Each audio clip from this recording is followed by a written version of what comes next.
안녕하세요. 저는 올해 40살 초반이 된 여자입니다. 많은 사람들의 사연을 들으니까 제 과거의 일들이 생각나는데요. 저는 정말 드라마 같은 인생을 살았다고 해도 과언이 아닐 정도의 인생을 살았어요. 오늘은 여러분들에게 저의 이야기를 들려드리려고 이렇게 사연을 씁니다. 저는 어렸을 때부터 좋지 않은 가정 환경에서 자랐어요. 저와 오빠, 그리고 엄마와 아빠, 이렇게 네 명이서 살았는데, 엄마와 아빠는 틈만 나면 싸우셨거든요. 엄마와 아빠가 싸울 때는 집안이 한바탕 뒤집어졌죠. 싸우는 이유는 어머니의 불륜, 아버지의 도박, 그리고 알코올 중독과 같은 다양한 이유가 있었어요. 저는 부모님께서 싸우시는 소리가 너무 무서웠고, 항상 울면서 귀를 막고 방구석에서 혼자 이 싸움이 끝나기만을 기다리고 있었는데, 그럴 때마다 저희 오빠는 방 안에서 저를 침대에 눕힌 채 이불 속에서 노래를 불러주었어요. 오빠는 노래를 정말 잘 불렀는데, 그 노래를 듣고 있으면 거실에서 부모님께서 싸우시는 소리가 전혀 들리지 않고 감미로운 오빠 목소리에 집중할 수 있었죠. 오빠의 꿈은 가수가 되는 것이었는데 부모님께서는 돈 안 되는 직업이라며 의사, 검사, 판사 같은 직업을 원하셨기에 오빠는 가수의 꿈을 펼치지 못했어요. 그래서 부모님이 싸우실 때마다 저에게 오빠가 만든 자작곡을 불러주었습니다. 오빠의 노래를 들으면서 저는 잠에 들었고 부모님이 싸움이 끝나시면 오빠가 슬금슬금 거실로 나가서 널브러진 물건들을 다 뒷정리를 했어요. 싸움의 끝은 항상 엄마는 밖으로 나갔고 아빠는 술만 마셨죠. 술을 마시는 아빠는 엄마가 나가고 나서 거실 뒷정리를 하는 오빠에게 화풀이를 하셨고 오빠에게 폭력도 가하셨습니다. 어렸을 때 저는 오빠가 아빠에게 반항 한번 하지 않고 맞고만 있는 게 너무 답답하고 한심했는데 지금은 얼추 오빠의 마음을 이해할 것 같아요. 저희 오빠는 저보다 너무 불쌍하고 안타까운 인생을 살았습니다. 저의 어릴 적은 이랬습니다. 정말 다른 평범한 집들이 부러웠고 매일같이 졸업을 하자마자 이 쓰레기 같은 집구석에서 오빠와 같이 벗어나는 것이 제 꿈이었어요. 그런데 오빠는 저를 버리고 야반도주를 했습니다. 그날도 여느 때와 다름없이 부모님께서 싸우시고 계셨고 오빠는 저에게 방에서 본인의 자작곡을 불러주며 저를 재우고 있었죠. 그런데 제가 잠에 들려고 할 때쯤 오빠가 저에게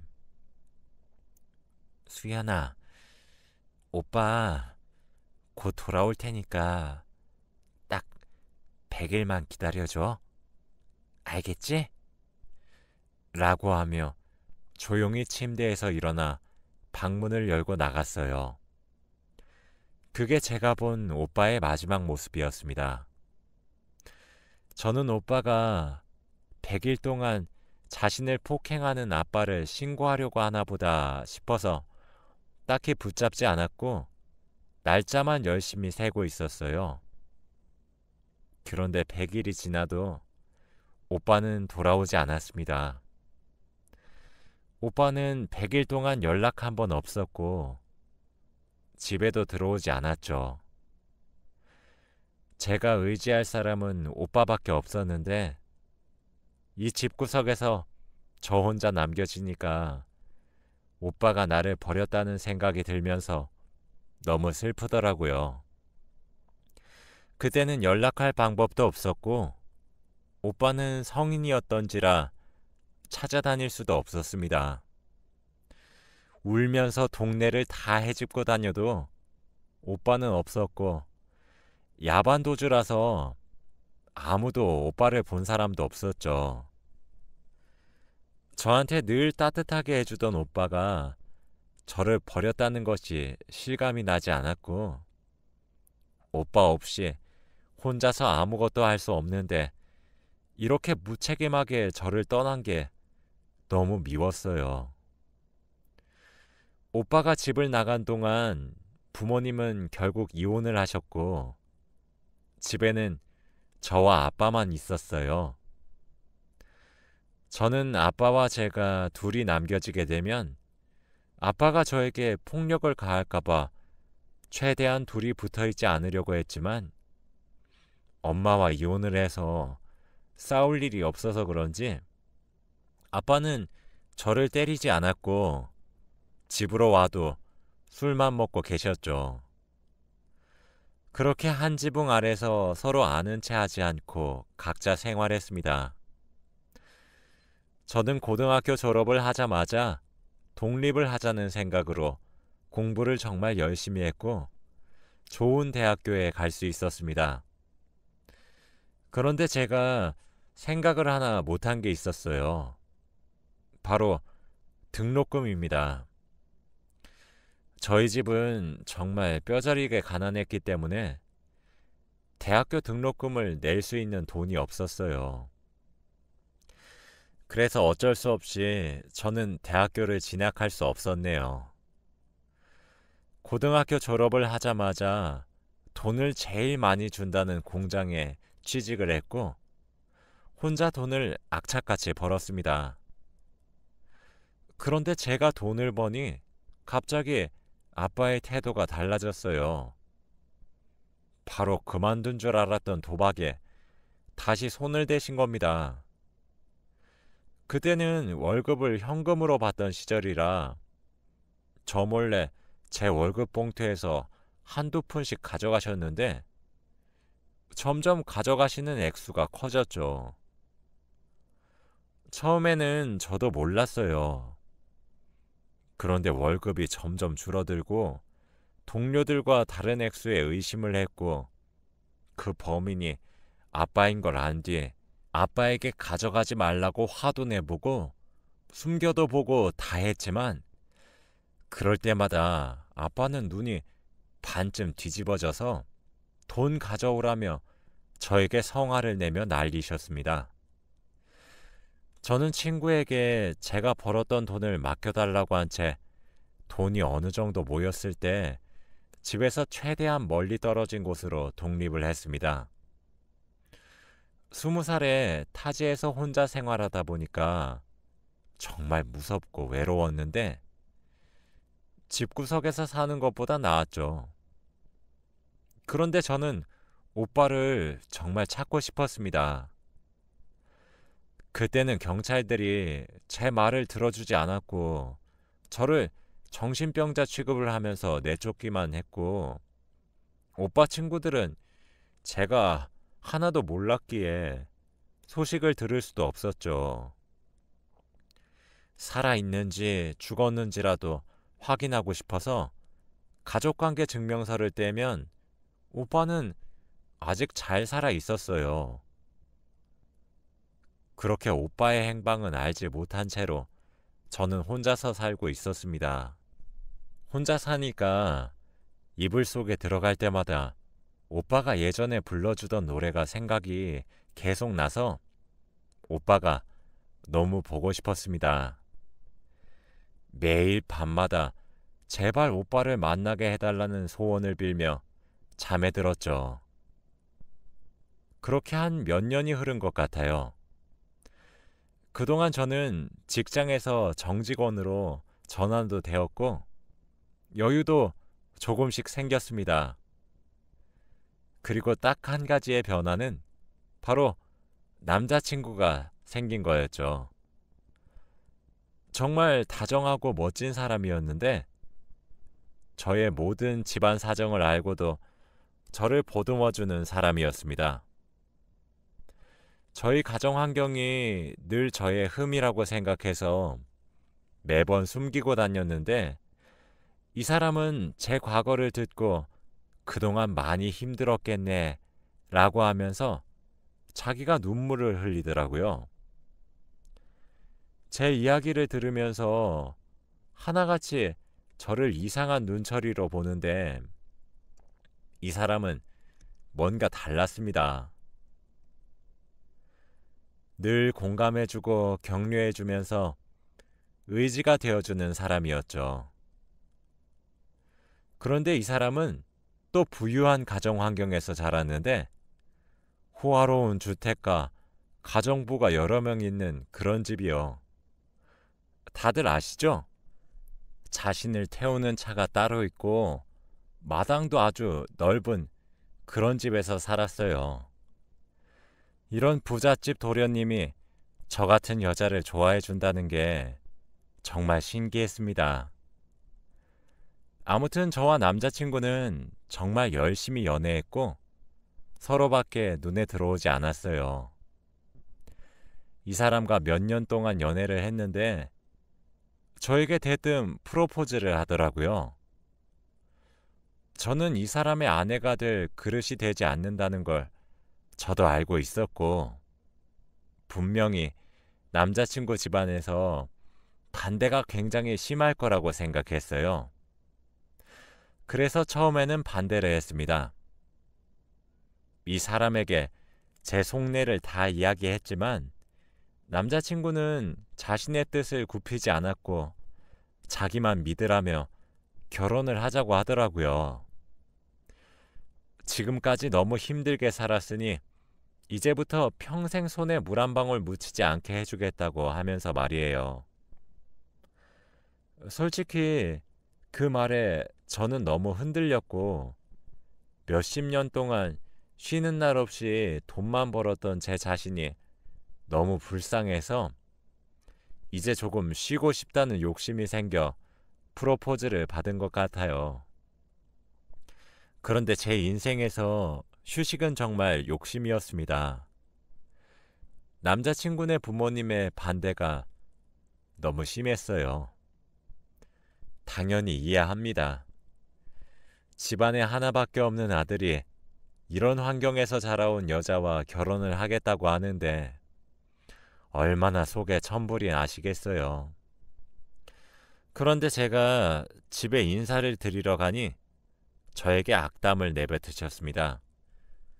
저의 불우한 가정 환경을 듣고 저에게 엄마랑 아빠 둘 중에 한 명이 이상하니까 이혼했다는 거 아니니?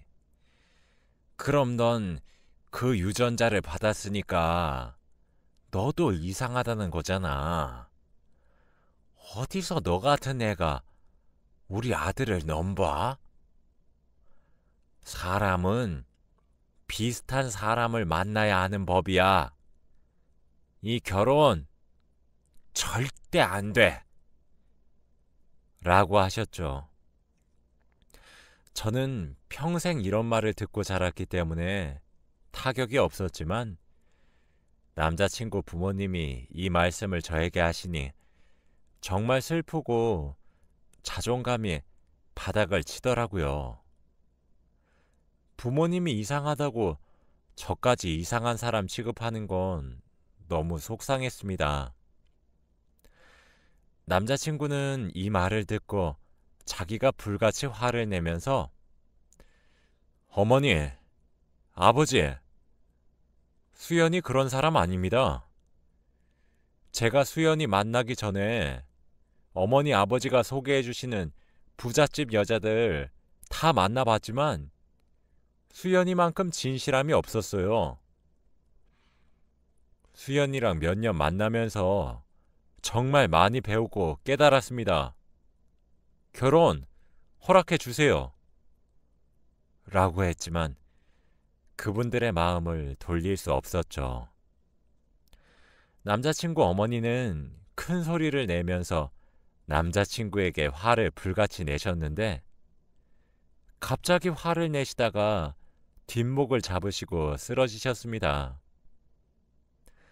거기에 있던 모든 사람들이 다 놀랐고 가정부들과 남자친구 아버지는 어머니를 데리고 방으로 들어가셨죠. 그때 남자친구가 저에게 사실 우리 어머니가 병이 있으셔. 이렇게 갑자기 화를 내시고 혈압이 오르시면 쓰러지셔. 라고 하더라고요. 저는 식사 자리가 끝나고 집을 데려다 준 남자친구에게 헤어지자고 했습니다. 갑작스럽게 이별을 통보받은 남자친구는 왜 그러냐고 물었고, 저는 어머니도 아프신데 우리 이제 여기서 그만하자. 오빠, 나보다 더 좋은 사람 만나. 이게 오빠와 나를 위한 길이야. 라고 했죠.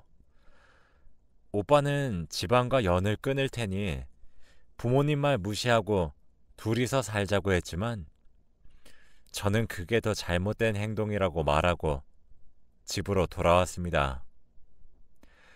집에 와서 저는 펑펑 울었어요.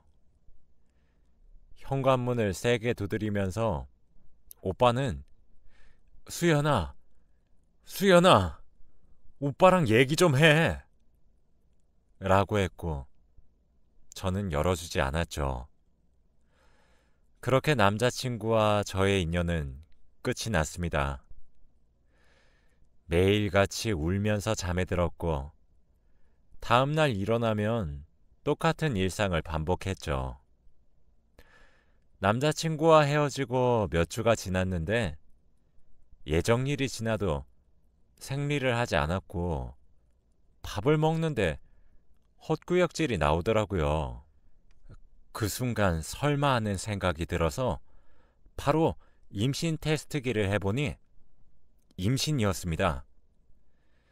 제가 남자친구의 아이를 가져버린 거예요. 정말 눈물이 났습니다. 이미 헤어졌고 이 아이 때문에 오빠를 다시 만나면 양심이 없다고 생각했어요.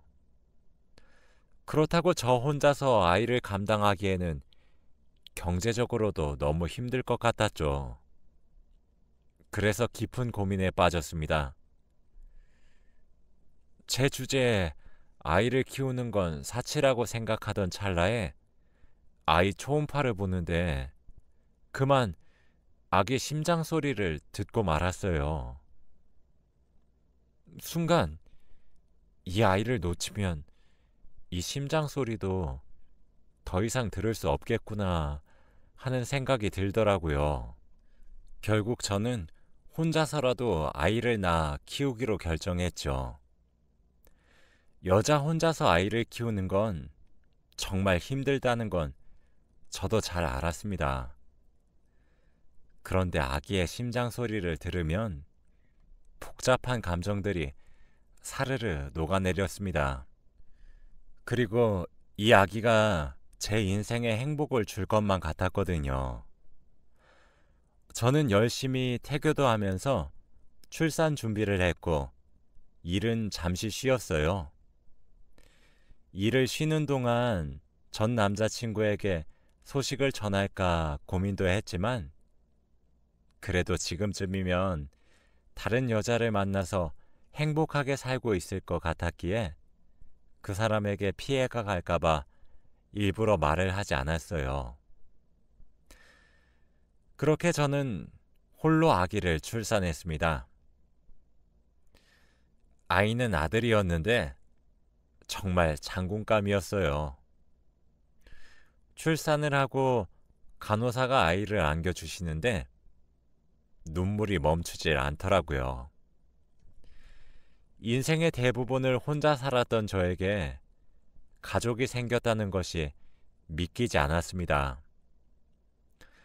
그렇게 아이를 낳고 정말 힘들게 혼자서 육아를 했던 것 같아요. 부부 둘이서 해도 힘들다는 육아를 혼자서 하는데 정말 죽는 줄 알았습니다. 그런데 다행히 저희 아들은 다른 아기들보다 많이 울지 않았고 커가면서 저에게 도움을 많이 주더라고요. 그렇게 저희 아들은 초등학생이 되었습니다. 아이는 또래와 다르게 말도 잘하고 반항 하나 없이 자라주었고 엄마인 제가 아들에게 의지도 많이 했습니다.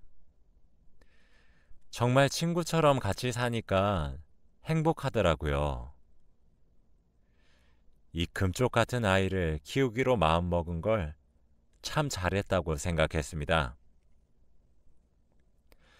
아이가 커갈수록 돈 드는 곳도 많고 일을 더 많이 해야 했지만 과거보다는 너무 행복했습니다.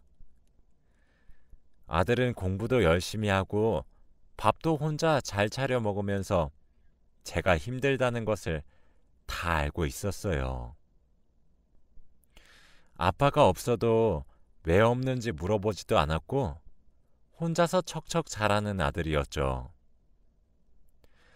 그렇게 초등학교에 보내니 돈이 정말 술술 나가더라고요. 학용품도 사야 하고 옷도 사야 하고 정말 힘들었는데 학교에서 또 학급비를 내야 한다고 하더라고요.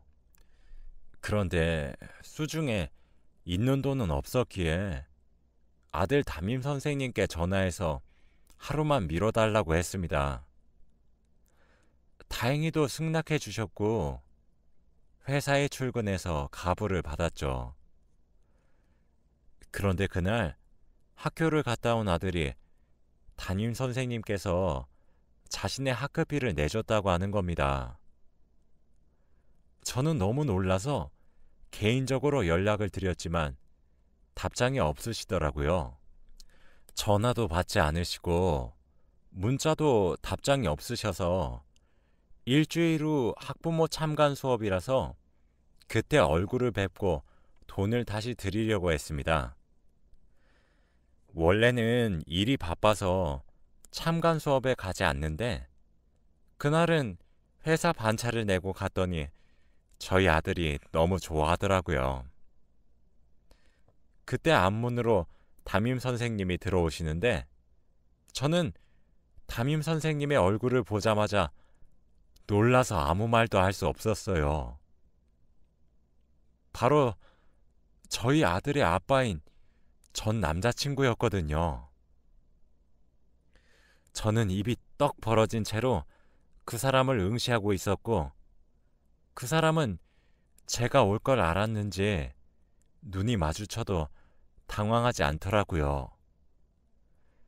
정말 시간이 어떻게 흘렀는지 수업은 귓속에 들리지도 않았고 그 자리를 박차고 나가고 싶었습니다. 그치만 아들이 저렇게 좋아하니 나갈 수 없었죠. 수업이 끝나고 학부모와 학생들이 모두 하교한 후 저는 아들 담임 선생님에게 갔습니다. 저희 아들은 잠시 친구들과 학교 운동장에서 놀게 하고 교실에는 저와 전 남자친구 둘이서 있었죠. 저와 그 사람은 앉은 채로 아무 말도 할 수 없었습니다. 정적인 상태로 몇 분이 흘렀고 그 사람이 먼저 말을 꺼내더라고요. 내 아들 맞지? 거짓말을 해서 아니라고 할까 했지만 저희 아들이 그 사람과 너무 닮았기에 아니라고 할 수 없었어요. 저는 고개를 끄덕였고 그 사람은 한숨을 푹 쉬며 왜 자기한테 말 안 했냐고 하더라고요. 다른 사람 만나고 있을 것 같았고 아이 때문에 다시 가는 건 양심 없는 짓이라고 생각했어. 수연아, 나 너랑 헤어지고 그 길로 집 나왔어. 여자 한 번도 만난 적 없고 교사도 혼자 임용고시 쳐서 부모님 도움 없이 된 거야. 그런데 우연히 우리 반의 엄마가 너인 걸 알게 된 거고,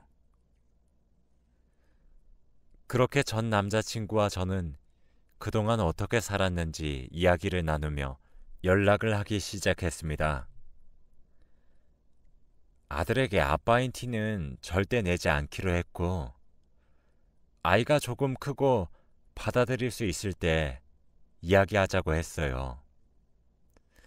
그렇게 저는 남자친구와 조금씩 연애 초창기의 기분도 물씬 내면서 행복하게 살고 있었죠. 당연히 아이가 눈치채지 못하게 연애했고, 그 사람도 학교 생활하면서 아이에게 절대 티내지 않았어요. 정말 인생에서 제일 행복한 나날들을 보냈다고 해도 과언이 아닌 몇 주를 보낸 것 같네요. 그런데 하늘도 무심하시지. 제가 행복한 꼴을 도저히 못 보겠던 건지 제가 암에 걸리고 말았습니다.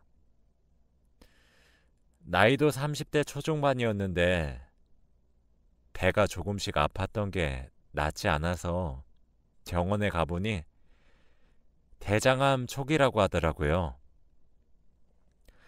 저는 너무 당황스럽고 순간 아들의 얼굴이 머릿속에 지나가면서 어떻게 해야 할지 몰랐습니다. 의사 선생님 말로는 지금 당장 수술하면 살 수 있다고 했지만 저는 수술비가 없었어요. 아이 아빠는 집을 나와서 이제 부잣집 사람도 아니었기에 빌리기에는 너무 미안했죠. 저는 우선 검사 결과지를 들고 병원에서 나가고 있었는데 갑자기 제 귀에 익숙한 노랫소리가 들렸습니다. 그 노래를 듣자마자 눈이 크게 떠졌고 노래가 들리는 곳으로 따라갔습니다. 노래를 부른 사람의 얼굴을 보자마자 저는 눈물이 흘렀어요. 몇십 년 전에 사라진 저희 오빠가 거기에 있었거든요. 오빠는 의사 가운을 입고 환자들에게 노래를 들려주는 작은 행사에서 어릴 적 저에게 들려주던 자신의 자작곡을 부르고 있었죠. 저는 곧 죽을 때가 돼서 헛것을 보는 건가 싶어 두 눈을 비비고 다시 보았지만 오빠가 확실했습니다. 그때 노래를 부르고 있던 오빠와 저는 눈이 마주쳤고 오빠는 노래를 갑자기 멈추고 무대 위에서 얼었죠. 저는 울면서 오빠를 바라보고 있었고 오빠도 울면서 저를 바라봤습니다. 관객들이 갑자기 노래를 멈추고 우니까 오빠의 시선이 향하는 저를 바라봤고 저는 시선이 민망해서 자리를 피했죠. 그때 오빠가 뒤따라 나와서 제 손목을 잡았습니다. 저희 둘은 아무런 대화를 나누지 않았고 바로 안으며 펑펑 울었어요.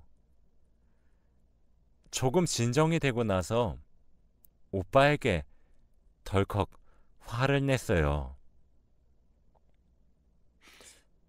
도대체 어디 있었어? 왜 연락도 안 하고? 오빠가 나 버린 줄 알았단 말이야. 전 그렇게 오빠의 이야기를 들을 수 있었습니다. 오빠는 그때 의대에 합격해서 등록금을 벌기 위해 하루 종일 일을 하는 곳으로 들어가서 혼자 등록금을 벌었다고 해요. 그렇게 겨우 돈을 벌고 의대에 합격했는데 생각 외로 공부할 게 너무 많았고 집으로 갈 수 있는 시간이 나지 않았지만 겨우 시간을 내서 집에 가니 그땐 이미 제가 집을 나가고 없었다고 하더라고요. 연락을 할 수도 없었고 아무도 행방을 몰라서 오빠도 저를 찾고 있었다고 했습니다. 오빠는 이야기를 다 끝내고 제 손에 있던 검사지를 발견한 후 그거 뭐냐고 물어보더라고요. 저는 아무것도 아니라고 했지만 오빠는 검사지를 빼앗아서 읽고 표정이 굳어졌습니다. 오빠는 자신이 수술해 주겠다며 지금 당장 입원하라고 했지만 저는 할 수 없었죠. 왜냐하면 수술비가 없었으니까요. 오빠는 제 상황을 눈치채고 제 어깨를 잡으며 수연아, 이제 돈 걱정하지 마. 수술비 오빠가 낼게. 그동안 오빠가 못 해준 거 갚는 거니까 부담 갖지 마. 라고 했죠. 그날 저는 바로 그 병원에 입원을 했고 입원 소식을 듣고 아들과 아이 아빠가 왔습니다. 저희 오빠는 제 상황을 다 듣고 아들 보고 네가 내 조카구나 하며 안아주었어요. 아들도 다행히 저희 오빠를 좋아하는 듯 보였고 저는 바로 다음날 수술을 했습니다. 오빠의 수술 솜씨는 정말 좋았고 완치도 빨랐어요. 다행히 초기에 잡아서 정말 운이 좋다고 했습니다. 아들은 이제 고등학생이 되어가고 있고 사춘기가 와도 저에게 반항 하나 없이 지내주고 있고 그동안 아이 아빠를 소개했습니다. 처음에는 당황하는 듯 했지만 나중에는 예상하고 있었다고 하더라고요. 아이 아빠인 건 몰랐지만 저와 그 사람이 연애를 하고 있다는 건 눈치채고 있었다고 합니다. 정말 아이 눈은 속이지 못하네요. 지금은 아이 아빠와 저는 늦은 결혼 준비를 하고 있고 아들도 적극 찬성하고 있어요. 제가 행복하면 자기도 좋다고 하면서요. 정말 아들 하나는 잘 낳은 것 같습니다. 지금 생각해보면 정말 드라마 같은 인생을 살았던 것 같아요. 불우한 가정 환경 속에서 자랐지만 지금은 너무 행복하네요. 이 행복이 끝나지 않았으면 좋겠습니다. 여러분들도 지금 힘들다고 포기하지 마시고 꼭 악착같이 버티면서 살다 보면 언젠가 행복한 날이 올 거예요. 제 이야기는 여기까지입니다. 들어주셔서 감사합니다.